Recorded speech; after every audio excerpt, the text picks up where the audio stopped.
Cast iron cylinder block और aluminium cylinder block, इन दोनों में से कौन सा सिलेंडर ब्लॉक ज्यादा बेहतर है, इस वीडियो में जानते हैं। पिछली वीडियो में जाना था सिलेंडर ब्लॉक के बारे में और उसके पार्ट्स के बारे में। अगर आपको उस वीडियो को देखना है तो वीडियो का लिंक आपको डिस्क्रिप्शन में मिल जाएगा। कास्ट आयरन इंजन ब्लॉक को बनाया जाता है मेटल अलॉय से। आयरन को मेल्ट करके मोल्टन मेटल को डाला जाता है मोल्ड में और फिर उसको ठंडा करके सॉलिड बनाया जाता है। कास्ट आयरन के टाइप्स के बारे में जाना जाए तो सिलेंडर ब्लॉक को बनाया जाता है ग्रे कास्ट आयरन से और इसका जो माइक्रो स्ट्रक्चर होता है वो ग्रेफाइड होता है और ग्रेफाइड होने की वजह से इसका जो कलर होता है वो ग्रे कलर का होता है। ग्रे कास्ट आयरन को क्लासिफाइड करा है डिफरेंट क्लासेस में, क्लास 20 और क्लास 25, और इन क्लासेस के जो सिलेंडर ब्लॉक होते हैं वो सबसे पॉपुलर होता है और उनको यूज करा जाता है पैसेंजर कार में। और इसकी टेंसाइल स्ट्रेंथ की बात करी जाए तो 20,000 से लेके 25,000 PSI इनकी टेंसाइल स्ट्रेंथ होती है। कास्ट आयरन इंजन ब्लॉक में हीट को झेलने की क्षमता ज्यादा होती है, वो भी हाई प्रेशर में एल्यूमिनियम के मुकाबले में। और कास्ट आयरन की जो टेंसाइल स्ट्रेंथ होती है वो भी ज्यादा होती है एल्यूमिनियम के मुकाबले। कास्ट आयरन ज्यादा टेंसाइल होते हैं जिसकी वजह से इसके नेगेटिव इफेक्ट जो होते हैं वो कम होते हैं हाइयर इंजन ऑपरेटिंग टेम्परेचर पर। अगर हम कास्ट आयरन ब्लॉक के दूसरे एडवांटेजेस के बारे में बात करें तो इसकी मैसिव स्ट्रेंथ होती है पावर और बूस्ट को हैंडल करने की एल्यूमिनियम के मुकाबले।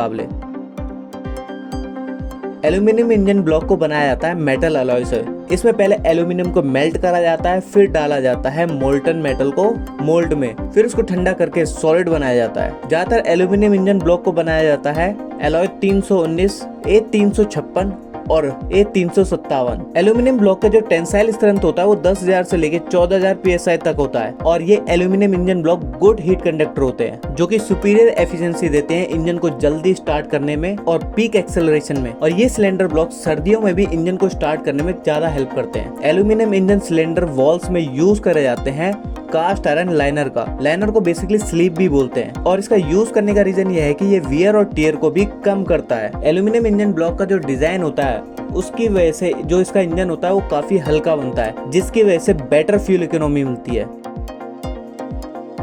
ग्रे कास्ट आयरन को सबसे पहले मैन्युफैक्चर यूज करते थे इंजन ब्लॉक बनाने के लिए, लेकिन कई साल बाद पहला एल्यूमिनियम इंजन ब्लॉक बना राइट फ्लायर 1 एयरक्राफ्ट के लिए, वो भी 1903 में। कास्ट आयरन के जो इंजन ब्लॉक थे वो काफी हैवी थे, इसकी वजह से जो एयरक्राफ्ट पावर डिलीवर कर रहा था एयरक्राफ्ट को उड़ाने के लिए वो इंजन ब्लॉक की वजह से इनफ नहीं हो पा रहा था। तो उस समय एल्यूमिनियम इंजन ब्लॉक को बनाया गया, लेकिन एल्यूमिनियम इंजन ब्लॉक को बनाने में काफी खर्चा लगा था और इसको बनाने में भी काफी डिफिकल्टी आई थी और इससे इस इंजन ब्लॉक का प्राइस भी काफी ज्यादा हो गया था। लेकिन फिर 60 साल बाद ऑटोमोटिव इंडस्ट्रीज यूज करने लगे एल्यूमिनियम इंजन ब्लॉक को ऑटो इंडस्ट्रीज में। 1961 में लैंड रोवर ने मास प्रोडक्शन करा था ब्यूक 215 8 सिलेंडर इंजन का, जो कि सबसे हल्का लाइटेस्ट वेट इंजन था और इस इंजन ने तुरंत ही पॉपुलैरिटी हासिल कर ली थी। एल्यूमिनियम इंजन ब्लॉक को डेवलप करने के लिए मास प्रोडक्शन टेक्निक का यूज करना पड़ा जिससे कि इंजन ज्यादा एफिशिएंट हो जाए और कॉस्ट इफेक्टिव हो जाए। सिलेंडर ब्लॉक के कंपोनेंट को बनाने के लिए कई तरह की प्रोसेस करनी पड़ी और इसके कंपोनेंट है जैसे कि सिलेंडर ऑयल पैसेज और main saddle crank shaft,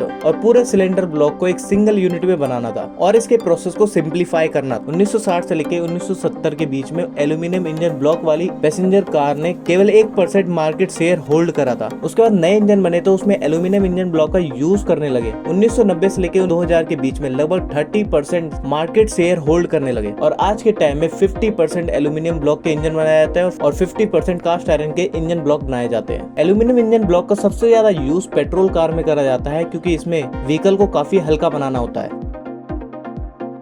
modern aluminium block जो होते हैं वो स्ट्रॉन्ग होते हैं लेकिन आयरन ब्लॉक से ज्यादा स्ट्रॉन्ग नहीं होते और आयरन ब्लॉक के स्ट्रॉन्ग होने से कई बेनिफिट्स होते हैं। अगर हम एग्जांपल लेते हैं तो अगर कहीं पर एक्सीडेंट होता है तो इंजन फेलियर को ये ज्यादा बेटर से होल्ड करता है और इंजन के जो पार्ट्स होते हैं वो भी कम डैमेज होते हैं एल्यूमिनियम ब्लॉक के मुकाबले। कास्ट आयरन इंजन ब्लॉक की रिजिडिटी और हाईएस्ट स्ट्रेंथ होती है जिसकी वजह से लार्ज अमाउंट में पावर और लार्ज अमाउंट में बूस्ट को अच्छे से होल्ड करता है। जब हम व्हीकल को अचानक से एक्सेलरेट करते हैं या फिर नाइट्रस गैस का यूज करके व्हीकल को चलाते हैं तो उस केस में इंजन के अंदर बूस्ट पावर ज्यादा बढ़ जाती है और उसको भी कास्ट आयरन इंजन ब्लॉक आसानी से होल्ड कर देता है। होल्ड करने का मतलब ये बेटर हैंडलिंग देता है। इन जनरल अगर बोले तो आयरन ब्लॉक कंपोनेंट की लाइफ को बढ़ा देता है।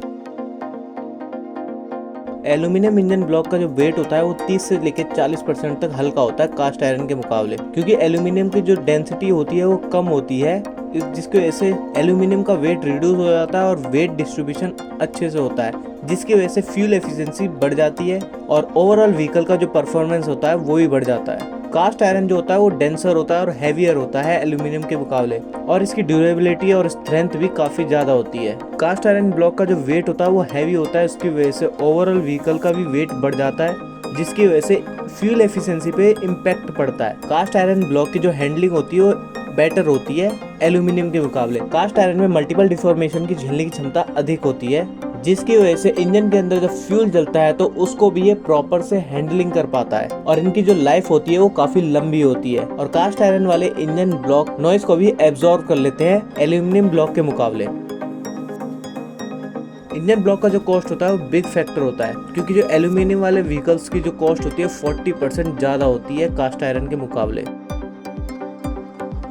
आयरन ब्लॉक को रिपेयर करना कठिन होता है एल्यूमिनियम ब्लॉक के मुकाबले। आयरन ब्लॉक का जो कॉस्ट होता है वो कम होता है, लेकिन इसके कंपोनेंट को अगर रिपेयर करवाना हो तो वो ज्यादा महंगा पड़ता है। इसको रिपेयर करने से बढ़िया इसको रिप्लेस करना ज्यादा अच्छा रहता है। एल्यूमिनियम ब्लॉक में उसको रिपेयर करना काफी आसान होता है। अगर एल्यूमिनियम ब्लॉक की लाइफ खत्म भी हो जाती है तो उसके बोर को मशीनिंग करके फिर से यूज कर सकते हैं। लेकिन आयरन ब्लॉक में अगर हमें एक या फिर 2 सिलेंडर का स्लीव चेंज करना हो या फिर पूरे ही सिलेंडर ब्लॉक का स्लीव चेंज करना हो तो वो बहुत ही महंगा पड़ता है। इससे बढ़िया होता है कि हम इंजन ब्लॉक को ही रिप्लेस कर दे। आयरन ब्लॉक में अगर स्लीव को चेंज करते हैं तो उसमें जो स्लीविंग प्रोसेस होता है उसकी जो लेबर कॉस्ट होती है वो भी एक्सपेंसिव होती है। आप जानते हैं कास्ट आयरन इंजन ब्लॉक और एल्यूमिनियम इंजन ब्लॉक में कौन सा बेटर होता है। अगर हमें कास्ट आयरन और एल्यूमिनियम ब्लॉक में से प्रेफर करना है कि कौन सा बेटर है, तो उससे पहले हम कुछ इसके एडवांटेज और डिसएडवांटेज के बारे में जान लेते हैं। कास्ट आयरन इंजन ब्लॉक और एल्यूमिनियम इंजन ब्लॉक को हमें किस इंजन में लगाना है ये डिपेंड करता है व्हीकल्स के टाइप पर और उसकी परफॉर्मेंस रिक्वायरमेंट के हिसाब से। अगर हम एग्जांपल लेते हैं हाई परफॉर्मेंस कार की, तो उसमें रिक्वायर्ड होती है एल्यूमिनियम इंजन ब्लॉक की, क्योंकि एल्यूमिनियम का वेट जो होता है हल्का होता है, उसकी वजह से व्हीकल का भी वेट हल्का हो जाता है और इससे व्हीकल की परफॉर्मेंस बढ़ती है। और हैवी ड्यूटी ट्रक्स में रिक्वायर्ड होती है कास्ट आयरन इंजन ब्लॉक की, क्योंकि उसमें चाहिए होता है स्ट्रेंथ और durability. Car manufacturer specific need के हिसाब से ही इंजन ब्लॉक का सिलेक्शन करते हैं।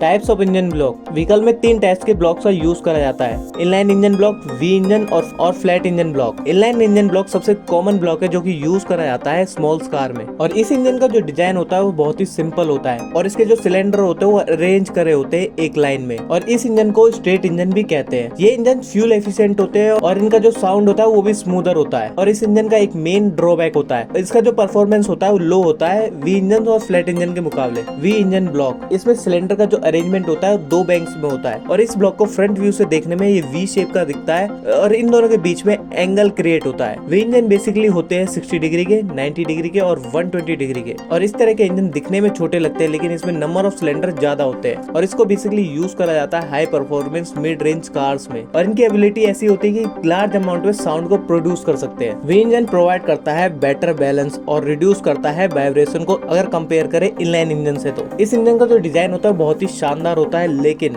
ये इंजन ज्यादा महंगे भी होते हैं इनलाइन इंजन के मुकाबले। फ्लैट इंजन ब्लॉक, इसमें सिलेंडर का जो अरेंजमेंट होता है वो हॉरिजॉन्टल लाइन में होता है और ये क्रैंक शाफ्ट के अपोजिट में होता है, और इसके जो सिलेंडर ब्लॉक होते हैं वो फ्लैट होने की वजह से इसका जो वेट का जो डिस्ट्रीब्यूशन होता है वो अच्छा होता है, और इसका लोअर सेंटर ऑफ ग्रेविटी होता है, और ये इंजन कॉम्पैक्ट होते हैं और इनका जो डिजाइन होता है वो एरोडायनेमिक होता है। Flat engine block slightly smaller होता है वी इंजन के मुकाबले, और इस इंजन की जो व्हीकल परफॉर्मेंस होती है वो हाइयर होती है। आप जानते हैं कि सिलेंडर ब्लॉक में कॉमन क्या इश्यू होते हैं और सिलेंडर ब्लॉक फेल होने का क्या रीजन है। तो शुरुआत करते हैं क्रैकिंग से। क्रैकिंग सबसे कॉमन और डिटरमिनेंट प्रॉब्लम है इंजन ब्लॉक की, क्योंकि इंजन में जनरेट होती है हाई लेवल ऑफ हीट, और हाई हीट होने के कारण इंजन एक्सपेंड होता है, फिर कॉन्ट्रैक्ट होता है, और ऐसा लगातार होने के बाद इंजन ब्लॉक के अंदर क्रैक जनरेट होने लगती है, और क्रैक के कारण एयर प्रेशर का लॉस होता है, और ये इंजन के लिए बेनिफिशियल नहीं होता। ओवर हीटिंग, इंजन ब्लॉक का मेन जॉब होता है ओवर हीट को ट्रांसफर करना इंजन से बाहर। अगर ये हीट को ट्रांसफर करने में सक्षम ना हो पाए तो उसकी वजह से व्हीकल की परफॉर्मेंस लॉस हो जाती है और कई बार तो कंप्लीट इंजन फेलियर हो जाता है। अगर आपको वीडियो इन्फॉर्मेटिव लगे तो लाइक एंड सब्सक्राइब कीजिए। धन्यवाद।